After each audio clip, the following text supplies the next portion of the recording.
মটরশুঁটির কচুরি। প্রথমে আমি মটরশুঁটি ছাড়িয়ে নিলাম এবং খুব ভালো করে ধুয়ে নিলাম।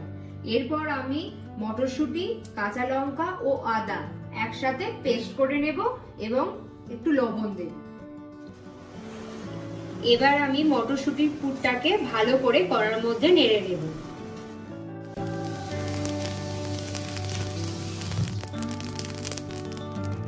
শুকনো খোলায় জিরে ভেজে ওর উপরে ছড়িয়ে দেওয়া হলো। এরপর আমরা মটরশুঁটির পুরটাকে ঠান্ডা করব। আমি ময়দা মাখবো। ময়দার মধ্যে এবার দেব সাদা তেল,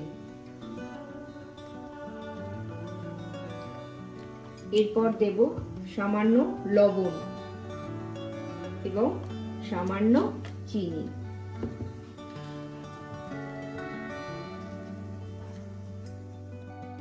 এবার আমি ময়দার মধ্যে পরিমাণ মতন গরম জল অ্যাড করে নিচ্ছি, যাতে ভালো করে ময়দাটা মাখতে পারি।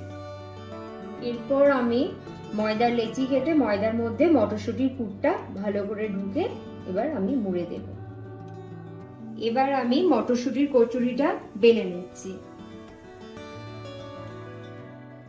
এরপর আমরা কড়াইতে সাদা তেল দিয়ে তেলটা ভালো করে গরম করে নেবার পর মটরশুঁটির কচুরিটা তেলে আমি ছেঁকে নেব।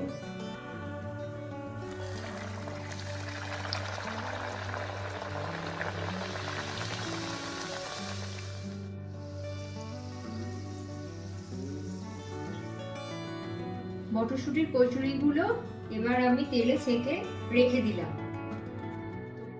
মটরশুঁটির কচুরি ভাজা শেষ।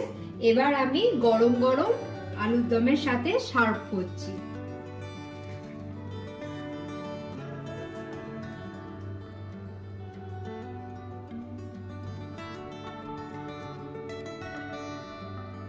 আপনাদের যদি এই ভিডিও ভালো লেগে থাকে চ্যানেলটিকে সাবস্ক্রাইব করুন ও বন্ধুদের মধ্যে ছড়িয়ে দিন।